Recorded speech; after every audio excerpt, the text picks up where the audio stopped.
morning, children. Welcome to science class. In the last class, we have studied about stomata. Stomata is present in the leaf. So, today in this class, we have to learn about the structure of leaf. Leaf is made up of a stalk-like structure that is called as petiole. Leaf is made up of a stalk-like structure that is called petiole, or you can call that as leaf stalk. And above this, you will come across a green, broad structure, flat-like structure. Green, broad, flat-like structure that is called as leaf lamina. That is called as leaf lamina. Above the stalk or above the petiole, you will come across a broad, flat, green-like structure, green color structure that is called as leaf lamina. In the middle of the leaf lamina, you will come across a tube-like structure. You will come across a tube or thin thread-like structure, thick thread-like structure that is called as midrib. That is called as midrib. And in the leaf lamina, you will come across a network-like structure. These network-like structure, they are called as veins. They are called as veins. Base of the leaf is called as leaf base and tip is called as leaf tip. These are the important parts of structure of leaf. Leaf is made up of stalk-like structure that is called petiole and flat green colored broad structure that is called as leaf lamina. This full structure that is called as leaf lamina. In the middle of the leaf lamina, you will come across a tube-like, a thick tube-like structure, thread-like structure that is called as midrib. And side of this midrib, you will come across a network-like structure. These are called as veins. And base of the leaf is called as leaf base and tip of the leaf is called as leaf tip. Understood what are the parts of leaf? You have to take this diagram in your rough notebook. You have to label the parts also. Petiole or stalk, leaf base, veins, midrib, leaf lamina, leaf tip. You have to take this diagram in your rough notes. Next, when you take the thin section of leaf and if you observe that thin section under the compound microscope, you will come across like this structure. It is called as a section of leaf. When you take the section of leaf and if you observe that under compound microscope, you will come across like this structure. First, in the section of leaf, you will come across a oval-shaped cells arranged like this in a line that is called as upper epidermis. It is called as upper epidermis. Above this upper epidermis, a thin waxy layer is present that is called as cuticle. What is that called? That is called as cuticle. And below this upper epidermis, you will come across a elongated cells. These are called as mesophyll cells. These are called as mesophyll cells or parenchyma cells. These are called as palisade mesophyll. These are called as palisade mesophyll. These palisade mesophyll cells are having what? Chloroplast. Are having chloroplast in it. That means they contain chlorophyll pigment. Below this palisade parenchyma or palisade mesophyll tissue cells, you will come across a spongy cells that is called as spongy mesophyll or that is called as spongy parenchyma cells. That means why they are called as spongy? Because the cells are loosely arranged and the air here and there you will come across air spaces. Cells are loosely arranged and here and there you will come across what? Air spaces. And in this region, almost at the center of this leaf, you will come across a vascular bundle. This vascular bundle, it contains xylem and phloem. I think you know about xylem and phloem. Xylem, it is a water and mineral conducting tissue in the plant. Phloem means it is a food conducting tissue in the plant. Phloem helps to transport food as well as xylem helps to transport water and mineral to different parts of the plant body. These are called as combined, they are called as vascular bundle. Below these spongy mesophyll cells, you will come across again oval-shaped cells arranged like this. That is called as lower epidermis. That is called as lower epidermis. And in between these lower epidermis, between the cells of lower epidermis, you will come across a small pores. That is called as stomata or that is called as stoma. The stoma is covered by a wheel-shaped cell that is called as guard cells. When you observe this stomata under the microscope, you will come across like this structure. This is called as structure of stomata. Structure of stomata mainly contains a two bean-shaped cells. These two bean-shaped cells, they are called as guard cells. Two bean-shaped cells present in the stomata is called as guard cells. In between this, you will come across a gap or tiny pore that is called as stomatal pore or stomatal opening, or you can say that stoma. What is that called? Stomatal opening or stoma or stomatal pore. That pore is covered by two bean-shaped cells that is called as guard cell. This guard cell help in closing and opening of stomata.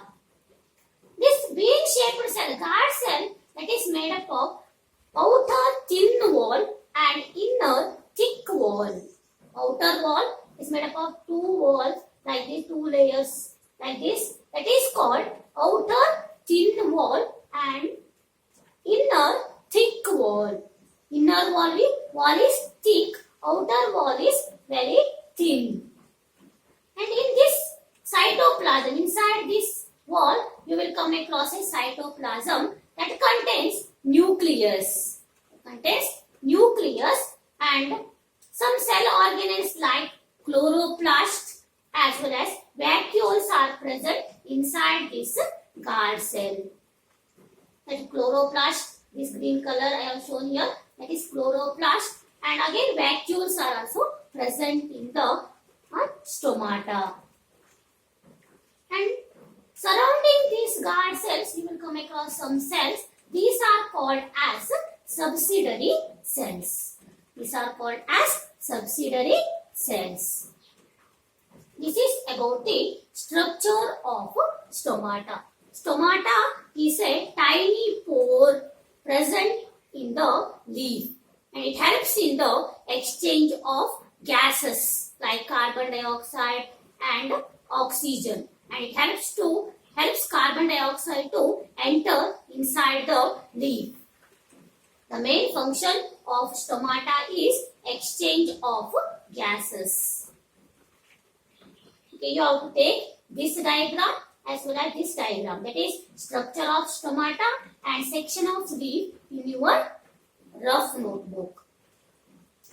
Understood this structure of stomata and section of leaf. See, once again I will explain the section of leaf.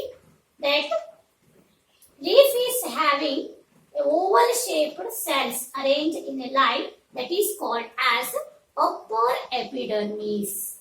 It is called as upper epidermis. Above this layer, upper epidermis, you will come across a thin cuticle, waxy layer that is called as cuticle. Below this layer, you will come across elongated cells. They are called as mesophyll cells. They are called as palisade mesophyll.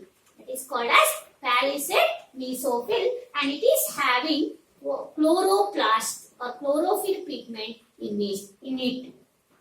Below these palisade cells, you will come across a spongy cells. Spongy cells, they are loosely arranged. These cells are loosely arranged. These are called as spongy mesophyll. And in between that, you will come across a spherical structure that is made up of, that is called as vascular bundle, that is having xylem and phloem. Xylem is meant for water conduction, water and mineral conduction. Phloem is meant for food conduction in the plant. Below this, again you will come across a oval shaped cells arranged like this, that is called as lower epidermis. And in between these lower epidermal cells, you will come across a pore-like structure, bean-shaped cells as well as pore-like structure that is called as stomata. The stomata is having a bean-shaped cells that is called as guard cell, that is covered by two layers, that is outer thin wall and inner thick wall. And in between that, you will come across nucleus, chloroplast as well as vacuole. And this central pore, that is called as stomatal pore, stomatal opening or stoma. And guard cells are surrounded by cells. They are called as subsidiary cells. This is about the structure of leaf, section of leaf and structure of stomata. You have to note and you have to draw all these diagrams carefully in your rough notebook. These are the very important diagrams. You have to practice that diagram also. Okay, I think you have taken all these diagrams in your rough notebook. While watching videos, you have to make note of important points. Next, we will learn about photosynthesis.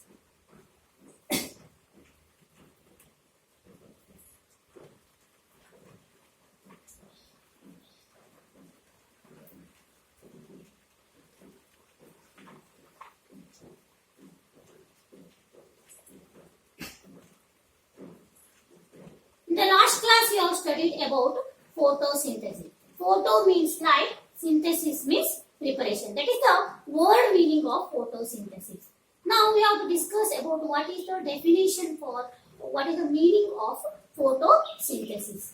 Photosynthesis, it is a process in which green plants prepare their food by using carbon dioxide, water in the presence of sunlight and chlorophyll pigment.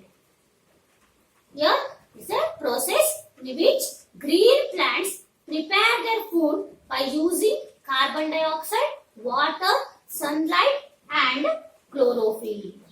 These are the essential materials required for the preparation of food in the plant, or these are the essential materials required for photosynthesis. First, we have to consider carbon dioxide. Carbon dioxide is very essential for photosynthesis. This carbon carbon dioxide enters the leaf through the tiny pores called as stomata. The carbon dioxide which is present in the atmosphere that should enter into the leaf for photosynthesis, because photosynthesis process takes place in the leaf itself. Carbon dioxide enters into the leaf through the tiny pores present in the leaf that is called as stomata. Through stomata, the carbon dioxide present in the atmosphere enters into the leaf. Then water and minerals are required for photosynthesis. That water and minerals present in the soil are absorbed by the roots and that should be supplied to the leaf for the preparation of food through the cells, a vessel-like structure that is called as tissues, that is called as xylem. There are many cells combined to give tissues. That xylem vessels, they will carry the water and minerals from root to the water leaf. Then carbon dioxide, water ore. And then sunlight is very essential for photosynthesis. And in the presence of chlorophyll pigment. What is the function of chlorophyll pigment? This chlorophyll pigment gives green color to the leaf. Chlorophyll pigment gives green color to the leaf. One function. And another very important function, that is it captures the sunlight. Main function of chlorophyll pigment is what? Capture the sunlight that is necessary for the process of photosynthesis. To capture the sunlight, chlorophyll is very essential. With the help of chlorophyll, sunlight and water and carbon dioxide, by using all these raw material, plants will prepare the food. If one is absent, the plants cannot prepare the food. But in that, here we can come across sunlight is very essential for the preparation of food in the plant. That's why the sun is the ultimate source of energy for all living organisms. You have studied that one. Sun is the ultimate source of energy for all living organisms. Because to prepare the food, sunlight is very essential. All living organisms, directly or indirectly, they depends on plants for their food. So, sun is the ultimate source of energy for all living organisms. Next, in our surrounding, you will come across different types of leaf, different colored leaves also. That means different shape, different colored leaves. Whether they contain chlorophyll or not. If the leaf contain chlorophyll pigment, they should be green in color. But you will come across red color leaf, brown color leaf, yellow color leaf, somewhat light green color leaf. Why they are in that color, red color, brown color? Whether they are having chlorophyll or not. Yes, they are also having chlorophyll pigment, but presence of red, brown and yellow pigments, they mask the color of the green pigment. That's why they appear red color or they appear brown color. That's why you will come across different colored leaves in our surrounding. They are also having chlorophyll pigment. They will also perform the process called as photosynthesis. Or different colored leaves, they will also perform the process called as photosynthesis, because they are also having chlorophyll in it along with other pigment. Because of other pigments, presence of those pigments, they will mask the color, green color of the leaf.